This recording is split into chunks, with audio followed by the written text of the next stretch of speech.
দেখো লতিটাকে ভালো করে ধুয়ে নিয়েছি উষ্ণ উষ্ণ গরম জল দিয়ে, ভালো করে চটকে চটকে ধুয়ে নিয়েছি, জল ঝরিয়ে রেখে দিয়েছি। আর এখানে আমার লাগবে পেঁয়াজ কুচিয়ে নিয়েছি একদম কুচি করে, রসুন বাটা, আর এই যে চিংড়ি মাছ ছাড়িয়ে রেখে দিয়েছি। দেখো দেখো গ্যাসে কড়া গরম বসিয়ে দিয়েছি, কড়া গরম হয়ে গেছে। এবারে তেল দিয়ে দেবো, একদম অল্প তেলে আমি রান্না করব।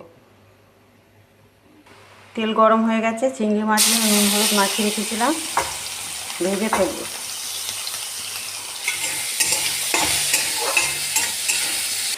চিংড়ি মাছ ভাজা হয়ে গেছে, এর মধ্যেই আমি রসুন বাটাটা দিয়ে দেবো। রসুন বাটাটা দিয়ে ভালো করে ভাজবো।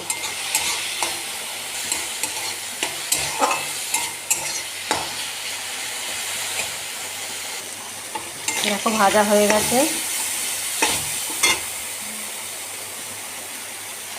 এবার একে একে হলুদ গুঁড়ো দিয়ে দেবো সামান্য,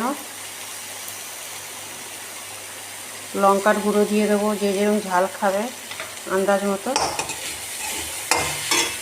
দিয়ে অল্প জল দিয়ে ভালো করে এটাকে কষবো।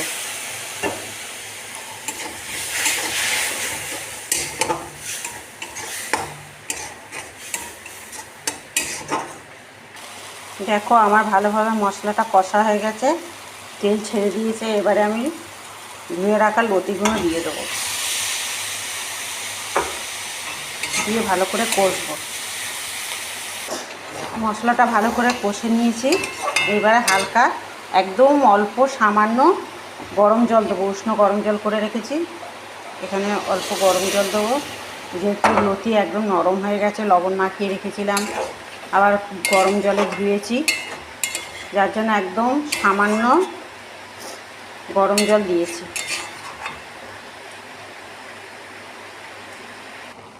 দেখো ঝোল ফুটে গেছে। এবার আমি পেঁয়াজগুলো দিয়ে দেবো। আমি কিন্তু এখানে কাঁচা পেঁয়াজ দিচ্ছি।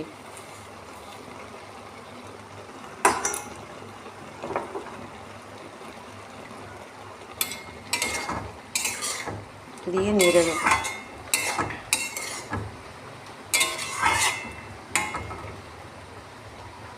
কাঁচা পেঁয়াজটা দিলে এত সুন্দর গন্ধ বেরোয় আর এত টেস্টি হয়, খেতে অসাধারণ হয়। একবার অবশ্যই বাড়িতে ট্রাই করে দেখো। দেখো কত সুন্দর হয়েছে, কালারটা এসেছে। দেখো লতিও সিদ্ধ হয়ে গেছে, এই যে, আর পেঁয়াজও সেদ্ধ হয়ে গেছে। এবার আমি